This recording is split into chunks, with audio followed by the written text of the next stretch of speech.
Hi everyone, Magnus here, and today's video I'm going to be doing some more rapid chess with my explanations and live thoughts. I'm thinking of doing this as a series where I can post one rapid chess explained video every day until I get back to 2400. And yeah, so I'm going to get started, go into the rapid pool, and see if I can get a match. Sometimes this can take a while. Because like at the 2300, there's not too many people playing Rapid anymore. So often I might have to wait a few minutes, and I can always edit this out as well if it takes too long. Sometimes I have to reload the page. Okay, so we have a match, 2270 from Poland. This, okay, we have a3. a3 is a bit of a weird move. Doesn't really fight for the center. It seems like they've just given up a tempo. I'm thinking I might play pawn to e5. Also, pawn to d5 makes sense. Fighting for central control. If I can get them to commit to d4, this should be slightly inaccurate for them because they have a knight on c3, which is blocking their c pawn. So okay. I like pawn to c5. If they take, I can push, which looks quite strong. And if they do nothing, there's always some capture, developing, hitting the queen, and I can push again. So I think black's already doing fairly well here with this setup. I am going to develop and attack their knight. If I can take it, I will, and I will develop this initiative on their knight on c3.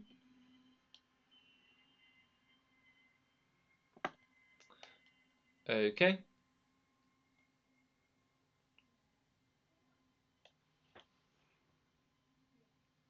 Bring my knight out.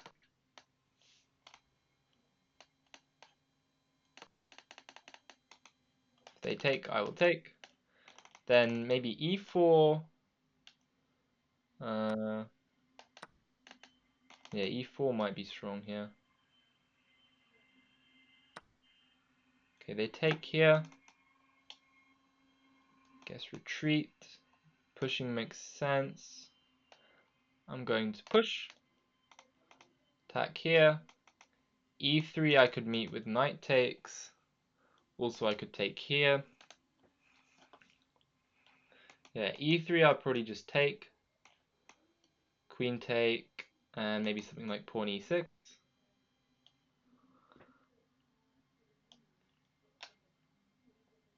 Quite like knight f6, just going for this trade. Quickly develop on this pawn here.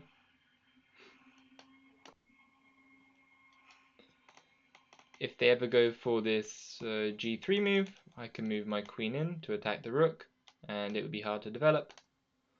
So taking here, and e3 or c3, I can meet with bishop takes c5, reinforcing this pawn.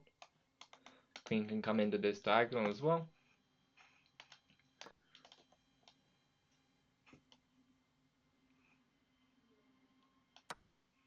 Okay, we get takes. Now my bishop opens up. I have this isolated queen pawn, but it's quite nice at controlling these squares. Probably pawn to e3 is a likely move. I will take on c5. If they take here, I can take with the knight. Then queen to e7 is always a move. So they go for this push. That makes a lot of sense. I think I'll probably play for a5, trying to undermine this pawn. For now, their rook is pinned, so maybe bishop to b7 could get played. That move would make a lot of sense. If bishop goes there, I can also consider moves like b6. But then b6, b5, knight could get kicked, could get scary. Okay, b6, b5, Maybe it's takes and b6.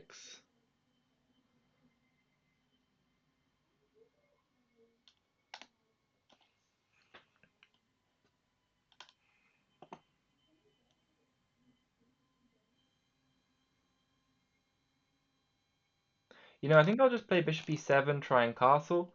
Leave the status quo. I can always try and move my f pawn out, get the bishop up on this diagonal.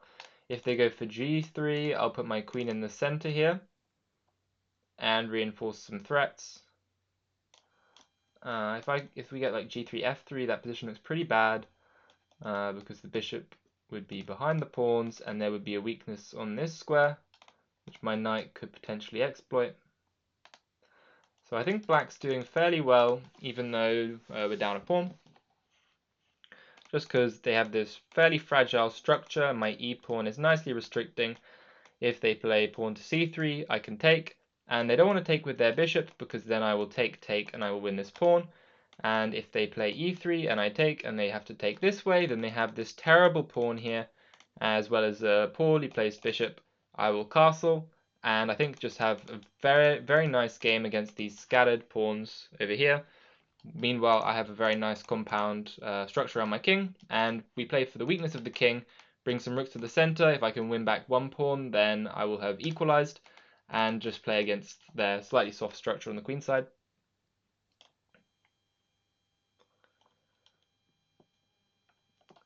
Okay.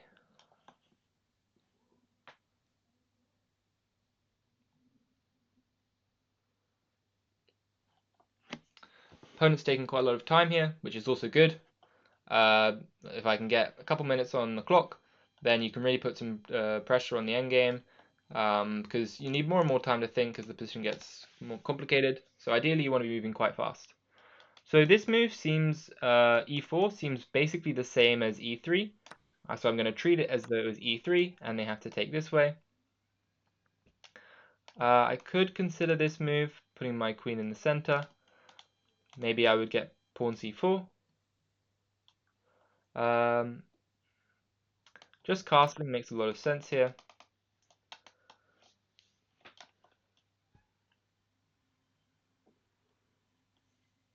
And okay, there's f5, bishop f6, there's knight e5, b6 is an idea. Let's see.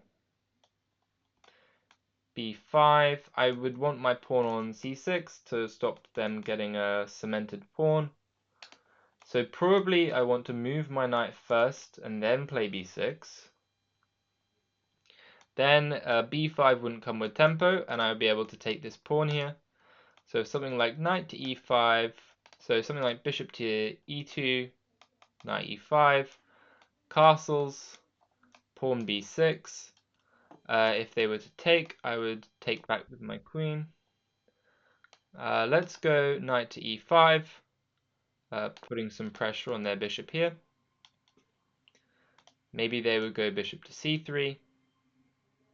But if bishop to c3, I can actually take, and if pawn takes, I can take here, and then I can take this bishop, and then I would win, back a pawn, and their king would not be able to castle.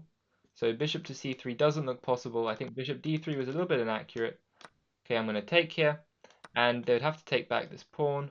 Okay, so they take this way. That also makes sense. I'm going to take, and now I have moves like f5, e5. I have potentially a check here. So let's think. I also have bishop g5 going for this pawn. Quite like the look of that move. So let's think.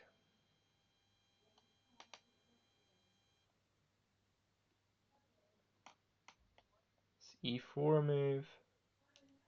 Not really. I'm going to go bishop to g5, looking to pressure this pawn.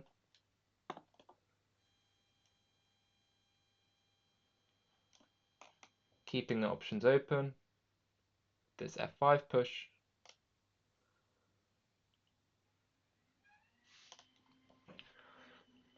Black should be a fair bit better.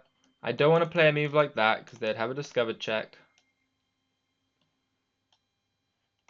These pawns are pretty soft. If I can play b6 at the right moment, I can chip away. Resigned? What?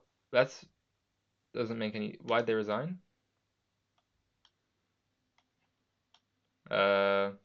Pretty strange stuff. Don't know why they resigned there. I can look at the game review. That was a bit anticlimactic, honestly. But, you know, a win is a win. Okay, bishop g4, a little bit inaccurate. Yeah, that makes sense. I guess we would kind of get a position after this that looks quite good.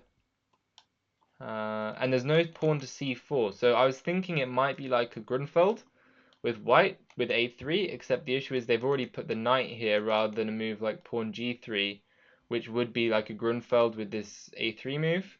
And for that reason, white's quite a bit worse here with these central pawns making progress into the position.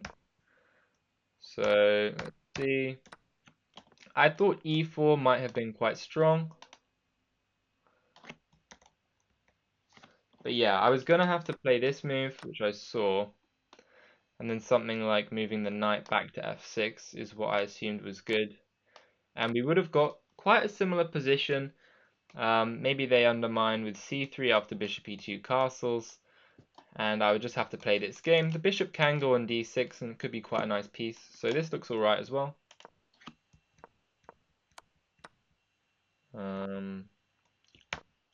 b4 meet with a5.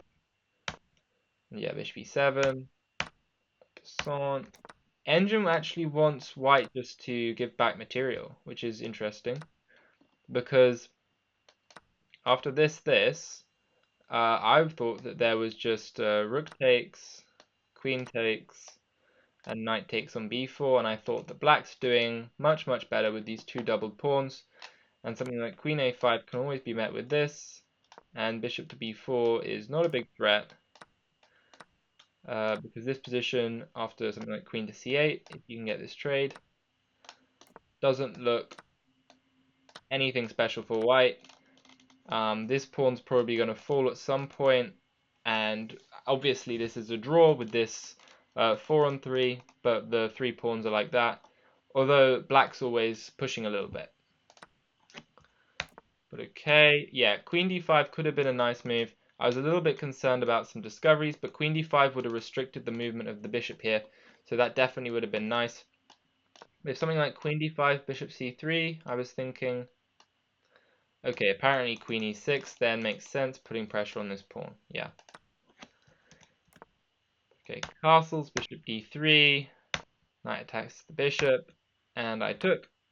They ended up taking there because they did not like the look of this position after rook takes. You actually have bishop takes as well. But then I guess I could go for b6 with this same idea to try and chip away at this structure. And let's say you were to take here. This would be no good, as I'd be recollecting material and with a weak king.